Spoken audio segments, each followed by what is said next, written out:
Annabeth turned to Tyson. Percy's right. Why don't you take Ella and Miss O'Leary and shadow travel somewhere for a while? Is Ella okay with that? Large dogs are good, Ella said. Old Yeller, 1957, screenplay by Fred Gibson and William Tunberg. Annabeth wasn't sure how to take that answer, but Percy smiled like the problem was solved. Great, Percy said. Will Iris message you the guys when we're done, and we'll catch up with you later? The Romans looked at Raina, waiting for her ruling.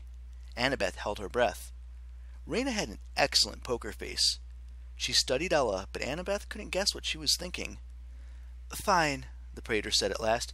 Go. Yay! Tyson went around the couches and gave everyone a big hug, even Octavian, who didn't look happy about it. Then he climbed onto Miss O'Leary's back with Ella, and the hellhound bounded out of the forum. They dove straight into a shadow on the Senate House wall and disappeared. Well, Raina said, and sat down her uneaten apple, Octavian's right about one thing. We must gain the Senate's approval before we let any of our legionnaires go on a quest, especially one as dangerous as you're suggesting. The whole thing smells of treachery, Octavian grumbled. That Tremi is not a ship of peace.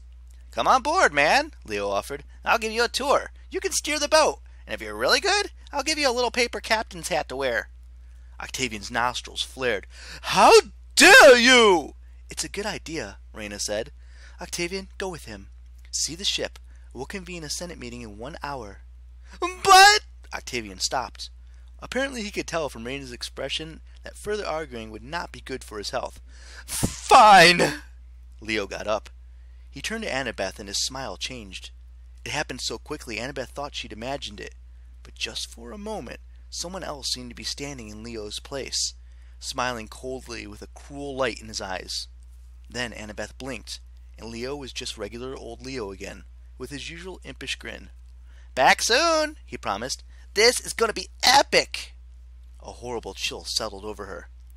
As Leo and Octavian headed for the rope ladder, she thought about calling them back. But how could she explain that? Tell everyone she was going crazy, seeing things, and feeling cold?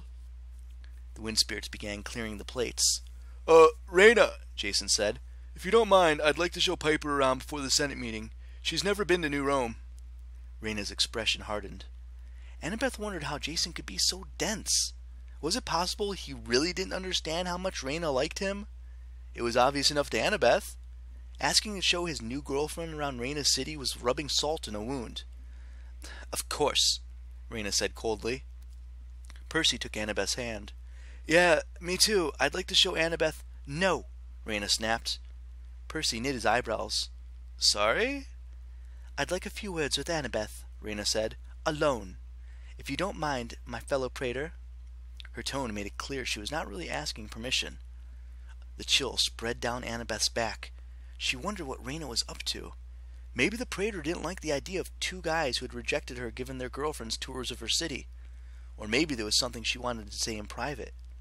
Either way, Annabeth was reluctant to be alone and unarmed with the Roman leader. Come, daughter of Athena. Raina rose from her couch. Walk with me.